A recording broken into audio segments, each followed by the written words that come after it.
was a plane crash that was as remarkable as it was controversial. In 1994, an aircraft carrying school students plunged into Sydney's Botany Bay soon after takeoff. The man at the controls was Captain Rod Lovell, who at the time was blamed for the accident, if you can believe that, in which incredibly everyone survived. Well, now, 25 years later, he's here to tell his story with a book that he says finally sets the record straight. A split-second decision etched in Australia's aviation history. Pilot Rod Lovell was flying a DC-3 from Sydney Airport to Norfolk Island. But just 22 seconds into the journey, an engine failed, forcing Rod to ditch the plane 46 seconds later, attempting to safely land on the waters of Botany Bay. Australia's own Captain Sully, long before the legendary Miracle on the Hudson. The sinking plane was engulfed in water within 15 minutes. All 24 passengers, including students from Sydney's Scots College, scrambled to safety. The pilot made a long turn over Botany Bay, very slowly, I would think, trying to bring us back onto the runway. Nearby fishing boats raced to the rescue, with everyone surviving to tell their incredible story.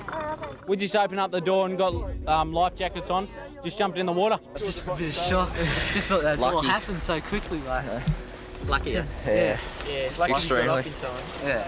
Despite his actions, Rod was suspended by the Aviation Authority. As an investigation started, he was stripped of his pilot licence. He went to America to regain it, unable to fly in Australia.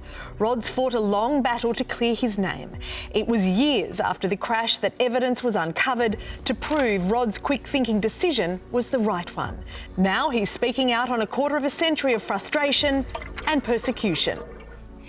And Rod Lovell joins us now at Brekkie Central for his first television interview about the book he's launching today, From Hero to Zero. Rod, good morning. Thank you for being here. Absolute pleasure. Thank you for inviting me. Let's go back to that moment, 1994. You had an extraordinarily short amount of time to make a decision, but make a decision you did. What was going through your head? The biggest thing at the time with the engine shut down was looking after my passengers. You've just got to do everything to look after your passengers, make sure they don't perish or injured or anything like that. So also at the time, and you may not know, in 1980, there was a tragic accident only metres from where I was in which 13 people were killed, including a one-week-old baby. You were remembering that, right? That was flashing through my mind all the time. So in those seconds, you took off. As you then planned to, when you lost an engine, you then planned to turn back around and land on the runway.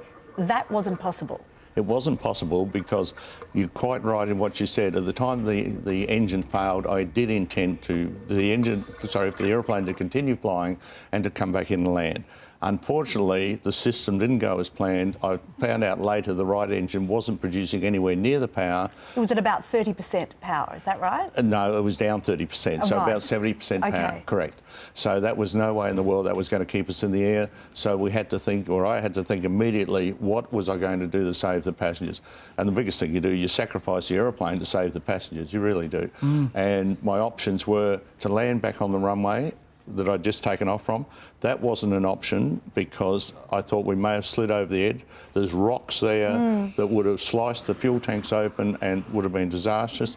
The new runway wasn't completed and that wasn't a suitable landing site, so ditching, and that wasn't a problem because I'd been trained for it in the Air Force. Yeah. Yes. But you can do all the training in the world, Rod, and then the terror and the anguish of that moment, having to make that decision, makes it a whole different kettle of fish. They suspended your licence after this. They called it pilot error, and I can see when I say that to you now, it hurts you in your heart. It does. It's a gross miscarriage of justice. It really was. 9 weeks after the accident, if I was a danger to the safety of passengers, they would have suspended my licence that day or the following day, not 9 weeks later. When they needed a scapegoat. Exactly. You got it in one.